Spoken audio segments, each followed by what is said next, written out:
It was the start of a new semester at a college, known for its old, creepy buildings. Mark was excited about living on campus. He had heard stories about how students made great friends and had the best time in the dorms. But no one told him about the dorm room he would get. When he first stepped inside, he immediately felt something was wrong. The room was cold, much colder than the hallway, even though the window was closed. A strange smell hung in the air, something musty and old, like wet wood that had never dried. Mark shrugged it off, thinking it was just the building's age. As he started to unpack his things, he noticed a small, dusty corner of the room where the light didn't seem to reach. It was almost like the darkness was alive, waiting for something. He tried to ignore it and continued setting up his room. That night, after all the excitement of meeting new people, Mark went to bed, tired and ready to sleep. But as soon as he turned off the light, he heard it, the soft creaking of wood, like someone was moving around in the room. Mark sat up in bed, his heart racing. He listened closely, but the noise stopped. Maybe it was just the building settling, he thought. He lay back down, trying to fall asleep, but the sound came back. This time, it was closer, right next to his bed. Mark jumped out of bed and turned on the light, but the room was empty. There was no one there, just him and that creepy dark corner. Mark couldn't sleep that night. He felt like he was being watched, like there were eyes on him from the shadows. Every time he closed his eyes, the sound of creaking wood would start again. It was as if something was moving around in the room, just out of sight, waiting for the right moment to show itself. The next morning, Mark tried to shake off the strange feeling. Maybe he was just tired. Maybe it was all in his head. But deep down, he knew something was wrong with that room. And he wasn't the only one who noticed. His roommate, Alex, arrived later that day and immediately felt the same eerie atmosphere. He joked about it, saying the room was haunted, but there was a nervous edge to his voice. As the days passed, the strange events continued. Things would go missing, only to reappear in odd places. Mark once found his phone in the dark corner of the room, even though he was sure he had left it on his desk. At night, they both heard the creaking sounds, always in the same pattern, always moving closer to their beds. They tried ignoring it, but the unease kept growing. Something was wrong, and they couldn't explain it. One night, Alex woke up to find Mark standing by the window, staring out into the darkness. "Mark!" Alex called out, his voice trembling. Mark didn't respond. He just stood there, motionless, like he was in a trance. When Alex finally shook him awake, Mark had no memory of getting out of bed. That was when they realized something more than just noises was happening in that room. It was starting to mess with their minds. Mark and Alex couldn't ignore it anymore. There was something in their room, something neither of them could explain. They tried talking about it during the day, but the conversation always felt strange, like the room was listening to them. Alex suggested they move out, but with all the rooms on campus taken, they didn't have much choice. It was on a Wednesday night when things got worse. Mark was trying to sleep when he heard it, a soft whisper, just barely audible, coming from the dark corner of the room. At first, he thought he was imagining it, but then Alex sat up in bed, his face pale. "Did you hear that?" Alex whispered. The whispering grew louder, but the words were impossible to understand, like a language they didn't know. It felt like someone or something was trying to communicate with them from the other side of the room. They turned on every light in the room, but the whispering continued. Mark felt a chill run down his spine. It wasn't just one voice. There were many, overlapping, whispering in a haunting low tone. Both of them sat frozen in their beds, listening to the eerie whispers that filled the room. It felt like hours passed before the voices finally stopped. Mark and Alex didn't sleep that night. They just stayed in their beds, too scared to move, too scared to speak. When morning came, they quickly left the dorm, but the feeling of being watched followed them everywhere. That day, they decided to ask around about the dorm. They needed answers. What they found out made their skin crawl. A student had died in that very room a few years ago. The details were unclear, but some said the student had gone mad, claiming he was hearing voices, seeing things that weren't there. No one had stayed in the room for long since then. Most students who were assigned to that room either moved out or dropped out of school altogether. Mark and Alex didn't know what to do. They felt trapped. There was no way out of the dorm, and the whispers were getting worse. Each night, they would come, louder and more insistent, like the voices were trying to get closer, trying to pull them into the darkness. One night, Mark woke up to find Alex standing by the dark corner, staring into it, just like Mark had done before. His eyes were wide, and his face was blank. Mark rushed to pull him away, shaking him until he snapped out of it. But Alex didn't seem like himself after that. He became quiet, withdrawn, like the room had taken a part of him. Mark knew they had to leave, but where could they go? The room wasn't just haunted, it was alive, and it was hungry. Mark was determined to figure out what was happening in their room. The whispers, the strange behavior, the cold, none of it made sense. But one thing was clear, they couldn't stay in that room any longer. Yet, each night they stayed, it seemed like the room grew more powerful, like it was feeding on their fear. Alex was getting worse. His once outgoing personality had faded into a quiet, distant shell. He barely spoke, and when he did, his words were hollow, almost like he wasn't really there. One evening, Mark decided to record what was happening. He set up his phone to film while they slept. He thought maybe, just maybe, he could capture the strange occurrences on camera, something to prove that it wasn't just in their heads. That night, the room was colder than ever. The whispers started as soon as they turned off the lights, but this time, there was something new, a low, deep hum, almost like a growl, coming from the dark corner. Mark couldn't sleep. He lay in bed, staring at the corner, feeling the pressure of something unseen pushing down on him. His heart pounded in his chest as the whispers grew louder, overlapping in a maddening chorus of voices. And then, for the first time, Mark saw it. A shadow, darker than the rest of the room, began to form in the corner. It didn't move like a normal shadow. It seemed to breathe, to pulse with life, growing bigger and stretching toward his bed. Mark's body froze in fear. He wanted to scream, but his voice was trapped in his throat. The shadow moved closer, hovering over him, as if it was watching him, feeding off his terror. Suddenly, Alex screamed. Mark jumped out of bed and ran to his roommate, who was sitting up, shaking violently. "It's here! It's here!" Alex cried, pointing at the shadow. Mark quickly turned on the light, but the shadow was gone, the room still and silent once again. The whispers stopped, but the damage was done. Alex was pale, drenched in sweat, his eyes wide with terror. He couldn't stop shaking. Mark grabbed his phone, desperate to see if he had caught anything on camera. But what he saw on the screen made his blood run cold. For hours, the video showed nothing but the two of them sleeping. But around 3 a.m., something appeared. The dark shadow slowly crept into view, just as Mark had seen it. It lingered near their beds, moving in and out of focus as if it was trying to materialize.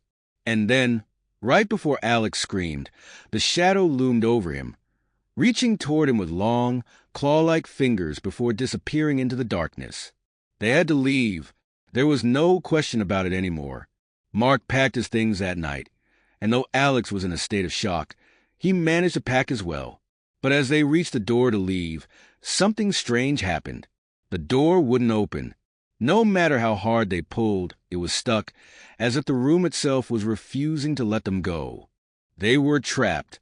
Mark and Alex couldn't believe what was happening. The door, which had worked fine just hours before, wouldn't budge. They banged on it, kicked it, tried everything they could to get it open, but it was as if the door was sealed shut by some unseen force. Panic set in quickly. The walls seemed to close in on them, the air growing thicker, harder to breathe. The cold from the dark corner spread throughout the room, seeping into their bones. "We have to get out," Mark shouted, but Alex just stared at the door in shock, barely able to speak. His eyes were wide, and his face was pale, as if the life had been drained from him. The whispers started again, louder this time, more aggressive, like they were angry that Mark and Alex had tried to leave. The dark corners seemed to pulse with energy, growing larger and darker with each passing minute. It felt like the room was alive, like it was a creature that had been hiding, waiting for the right moment to strike. In a desperate attempt to escape, Mark ran to the window. He tried to open it, but the window wouldn't move either. It was sealed shut, just like the door. "No, no, no," Mark muttered to himself, his hands trembling as he yanked at the window frame. It was no use. Suddenly, Alex started to laugh, a low, eerie laugh that didn't sound like him at all. Mark turned to see his roommate, standing in the middle of the room, his head tilted slightly, eyes blank.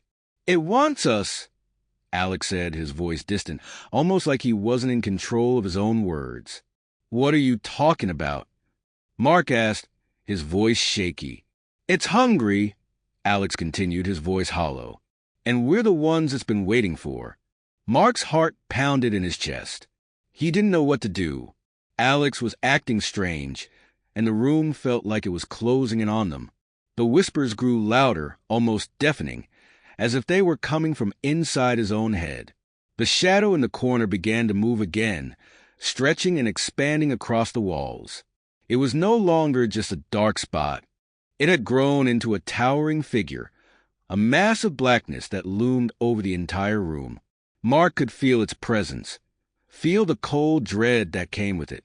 "We have to do something," Mark whispered, but Alex just stood there, staring at the shadow, as if he had accepted their fate. The shadow slowly moved closer, its form shifting and writhing like it was alive. It was coming for them. Mark had to think fast. There had to be a way out.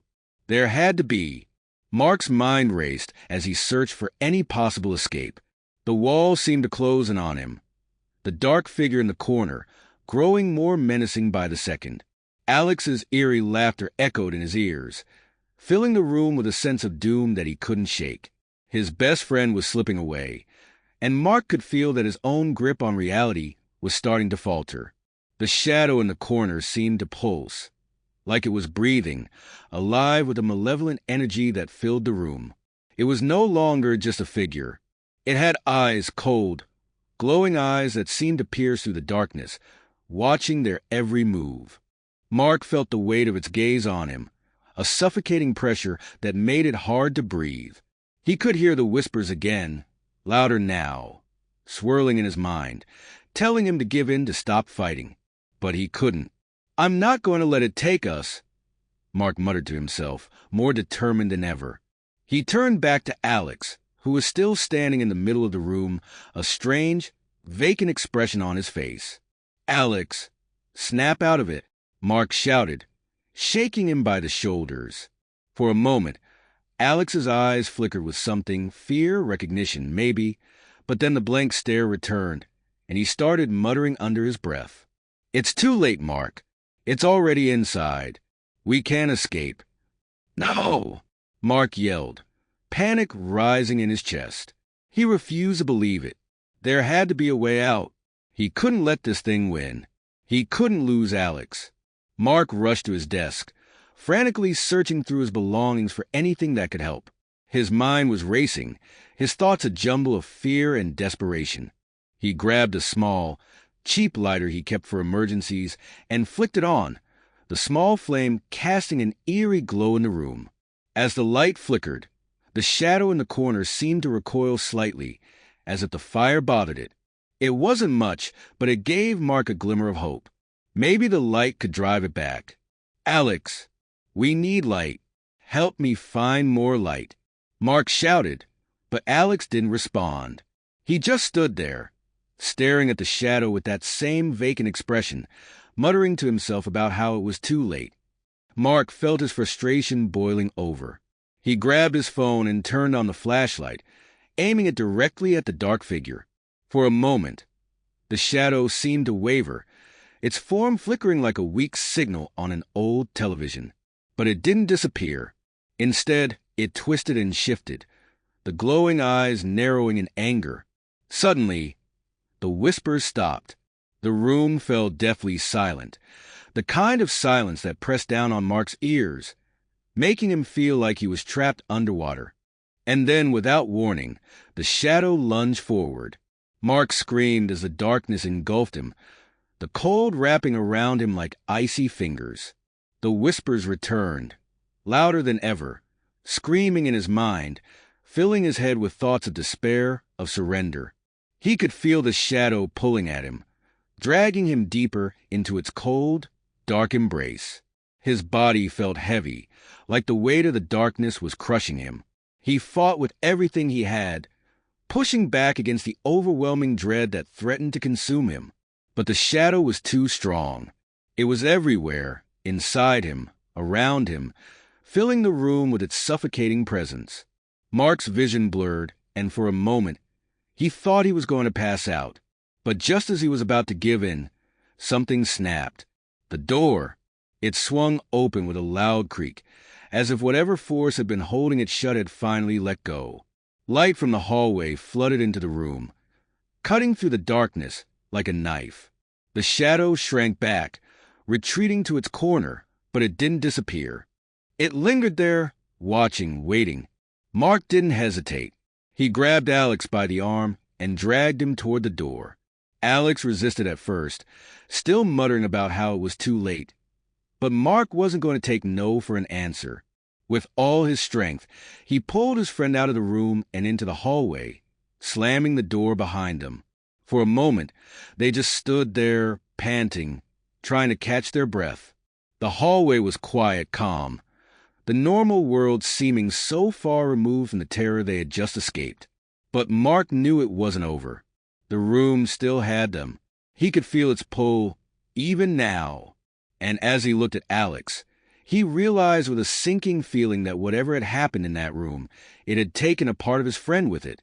Back in their new dorm room, Mark and Alex tried to resume a normal life, but nothing was the same. The old room had left a mark on them both. Alex, once full of life, barely spoke anymore. His eyes were dull, his movements sluggish, like a part of him was missing. Mark, on the other hand, was constantly on edge, haunted by the memory of that shadow, of the cold whispers that still echoed in his mind. Days passed, but the feeling of dread didn't go away. It clung to them like a dark cloud, following them wherever they went. Mark tried to move on, but every time he closed his eyes, he saw that shadow. Every time the lights flickered, he felt a chill run down his spine. He couldn't shake the feeling that the room wasn't done with them, that it was still watching, still waiting for the right moment to strike again. And then, one night, it happened. Mark woke up in the middle of the night, his heart pounding in his chest. The room was freezing cold, just like their old dorm room had been. He glanced over at Alex, but his friend was fast asleep, oblivious to the chill in the air. That's when he heard it, the faintest whisper, coming from the corner of the room. Mark's blood ran cold. He slowly turned his head, his eyes scanning the dark corners of the room. And there it was, the shadow. It had found them. Mark's heart raced as the shadow moved closer, its glowing eyes locked on him, its presence filling the room with that same suffocating dread. He wanted to scream, to run, but his body wouldn't move. The shadow loomed over him, its whispers growing louder, more insistent, telling him to give in, to let go. But Mark wasn't going to let it win. Not again. He reached for the small flashlight he kept by his bed and flicked it on, shining the light directly at the shadow. For a moment, the shadow seemed to waver, but then it lunged at him, faster than before. Mark's scream echoed through the room as the shadow engulfed him, dragging him down into the darkness. It was back, and this time it wasn't going to let him go.